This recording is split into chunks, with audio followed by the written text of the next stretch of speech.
Hello everyone, my name is Daniela and I'm a volunteer with For a Safer Space. Today's presentation is on behavioral disorders in children. I would like to begin this presentation with a land acknowledgement. I am conducting this presentation on the traditional territory of the Mississaugas of Scugog Island. While it is important to acknowledge which land I'm on, it is equally as important to understand why we engage in a land acknowledgement. First, acknowledging the land is an act of decolonization. Decolonization is an act that aims to reverse colonialism. It is also significant in understanding history and acknowledging history, as well as showing respect for indigenous peoples and their relationship to the land. However, it is important to not only use the land acknowledgement, but to educate ourselves on historical and current issues, stand with indigenous peoples in the pursuit of social justice, and decolonize our thoughts and actions. Today's agenda will include a brief introduction, followed by what are behavioral disorders, types of behavioral disorders, statistics, risk factors, warning signs, treatment, does gender impact diagnosis, misconceptions about behavioral disorders, coping with behavioral disorders, self-care when supporting a child, and to conclude, resources and key takeaways will be discussed. To begin with a brief introduction, behavioral disorders are mental health conditions that arise in children whose behavior goes beyond the norm for behaviors typical of their age group. There are a few behavioral disorders, with the three most common being oppositional defiant disorder, also known as ODD, conduct disorder, also known as CD, or attention deficit hyperactivity disorder, also known as ADHD. Risk factors and warning signs can differ based on the type of behavioral disorder. However, there are some similarities. While these conditions can present challenges, there are supports available for children and caregivers that can be beneficial. What are behavioral disorders? A portion of children have behaviors that go beyond the norm for behaviors typically shown for their age. This can be the result of current temporary stressors in their environment or due to prevalent disorders. The most prevalent behavioral disorders in children include oppositional defiant disorder, or ODD, conduct disorder, or CD, and attention deficit hyperactivity disorder, also known as ADHD. While these disorders can present challenges for children and the adults in their life, there are methods that can be used to help cope with them. However, due to the similarities between these disorders, it can be challenging and a long process towards diagnosis. This next section will cover types of behavioral disorders, specifically discussing oppositional defiant disorder, conduct disorder, and attention deficit hyperactivity disorder. Oppositional defiant disorder. Oppositional defiant disorder, or ODD, is a behavioral disorder that impacts about 10% of children under the age of 12, where boys are said to be twice as likely to live with the condition than girls. Common behaviors of ODD include easily angered, irritated, or annoyed, temper tantrums being common and frequent, argues with adults, more commonly with those who are closest to them, such as parents. The child does not follow rules. They will aim to intentionally annoy others around them. They may have low self-esteem, get frustrated easily, and often they will place blame on others for mishaps. Conduct disorder. Due to the lack of rule following in behaviors of those with conduct disorder, or CD, children often face judgment and are labeled as bad kids. It is estimated that 5% of those 10 years old live with CD, with boys being 4 times as likely to develop the condition. As well, it is said that about 33% of those with CD also have ADHD. Common behaviors of children living with CD include lack of listening and responding to parents or other adults in a position of authority, frequent absenteeism, substance use including cigarettes or alcohol beginning at young ages, lack of empathy. They can be aggressive, which can include bullying or abusing others. There's a desire to start fights. There's common use of weapons during physical fights. Lying is also common. There are displays of illegal behaviors such as vandalism, trespassing on private property, among others. Children may run away from home, and, while rare, may experience suicidal thoughts. Attention deficit hyperactivity disorder.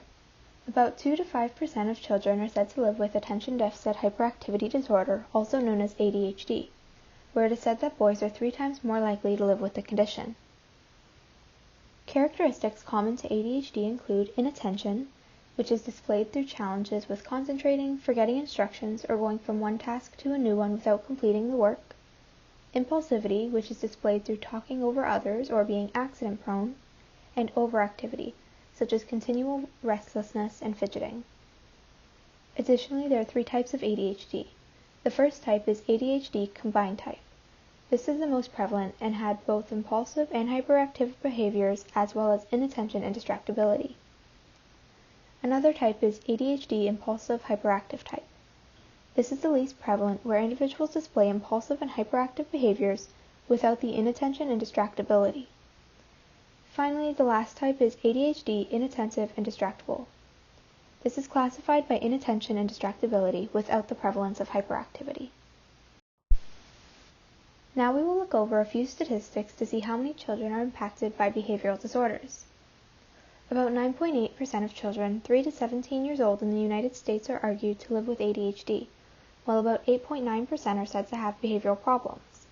As well, it is common that these conditions will occur simultaneously.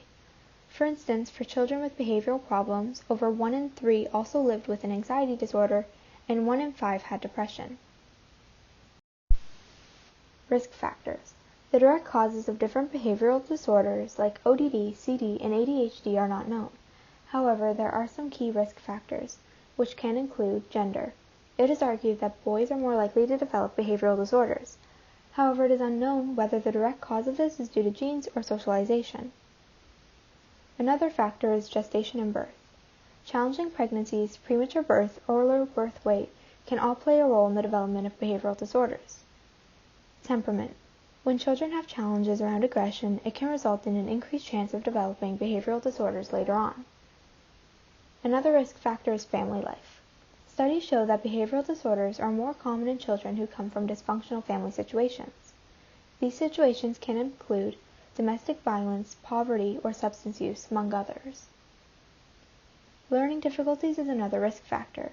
Challenges with reading and writing have actually been linked with behavioral problems. As well, intellectual disabilities. For children with intellectual disabilities, there is double the chance of developing behavioral disorders. The final risk factor is brain development. Research demonstrates that parts of the brain that manage attention are less active in children with ADHD. Warning signs. There are various warning signs for behavioral disorders in children. However, the specifics can differ based on the type of behavioral disorder the child is living with. However, with that said, some common warning signs include dramatic alterations in behavior or personality. A child gets annoyed or nervous easily. They often display anger. They may blame others. There are challenges around managing frustration and anger. Tantrums and outbursts are common. They may have feelings of sadness.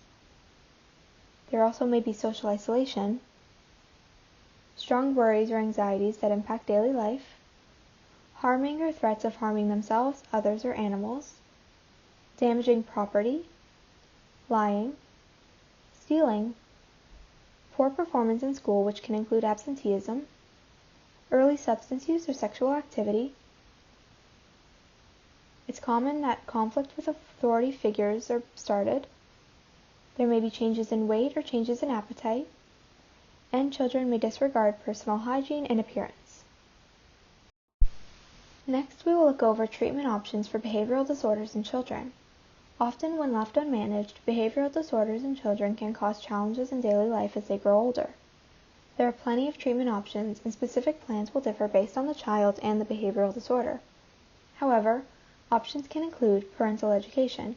This can, for instance, educate parents on communicating with their children effectively. Another option is family therapy, where the family is taught how to effectively communicate and problem solve together. Cognitive behavioral therapy, or CBT, is another option which assists the child in managing their thoughts and behaviors. Social training. This teaches significant social skills, such as how to effectively communicate and play cooperatively with others. Anger management. This teaches children to acknowledge signs of frustration and learn to cope with it in a way that lessens anger and aggressive behavior. It can also provide relaxation techniques and stress management skills. Support for associated problems. For instance, this can be for children with learning difficulties who would be helped with professional support.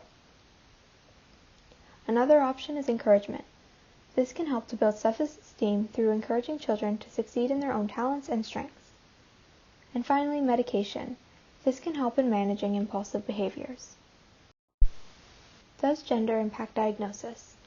Earlier it was mentioned how gender is a risk factor, with more boys being diagnosed with behavioral disorders than girls. However, it is unknown if this is tied to biology or gender differences with socialization. In the case of socialization, there are key differences that may impact the behavior differences between genders. However, it can also be argued that the differences lie in the diagnosis processes for behavioral disorders. For instance, in the case of ADHD, it is more prevalent for boys to be referred to services. This often leads to girls being diagnosed with anxiety, depression, personality disorders, and bipolar disorder, even though this diagnosis is incorrect. Misconceptions about behavioral disorders. There are a couple of misconceptions surrounding behavioral disorders, and we will take a minute to deconstruct them. This is an important step in better understanding them and deconstructing the stigma around it, as these misconceptions spread misinformation and can stereotype children.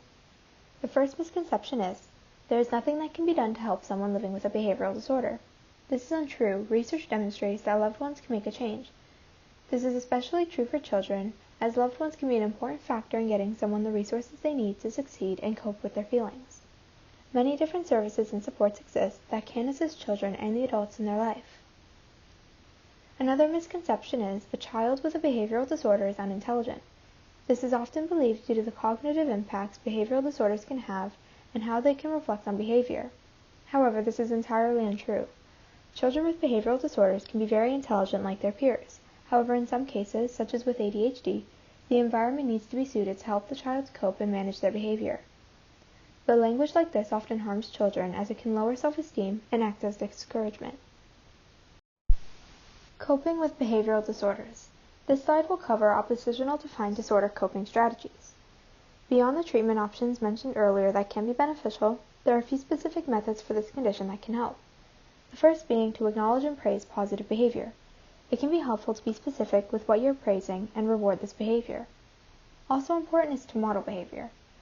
Showing appropriate interactions and socially appropriate behavior can assist a child in improving their own skills.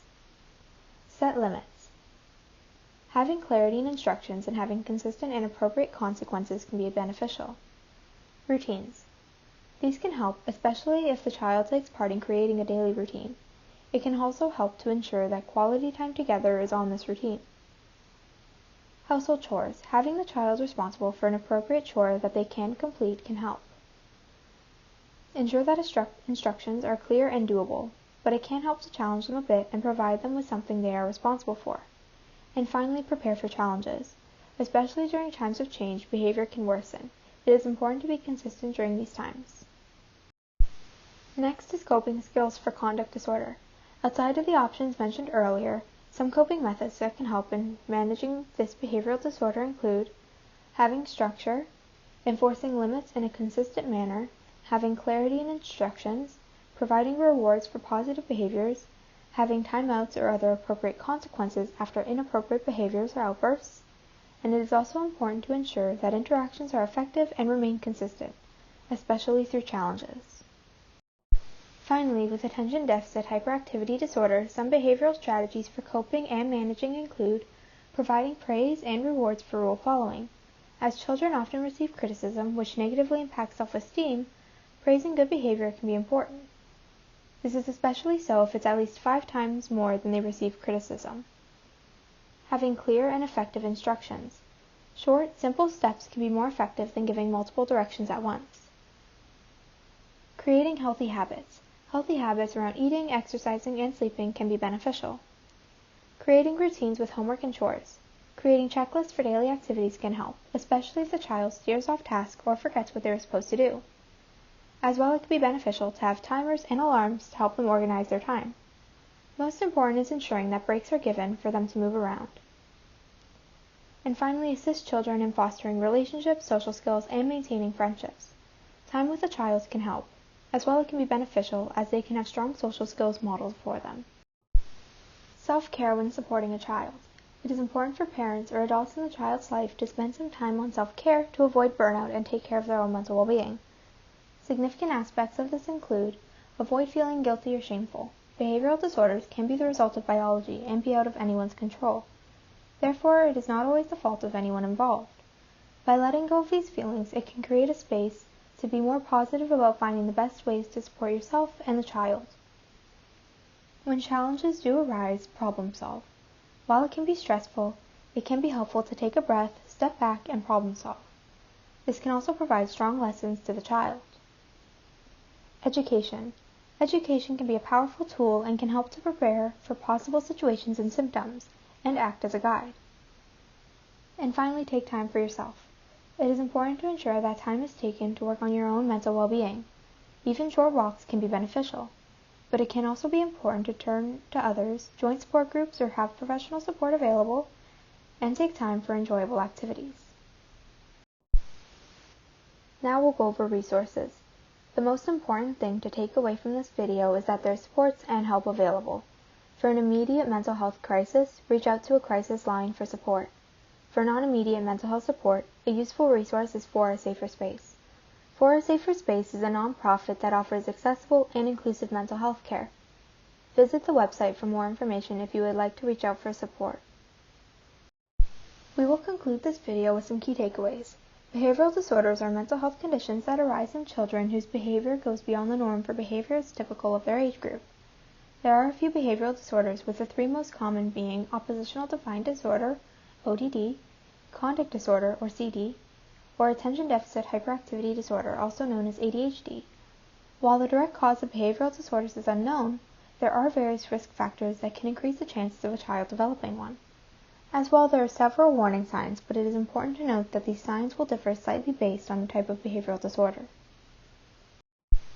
There are many treatment options that can help to support children and their families.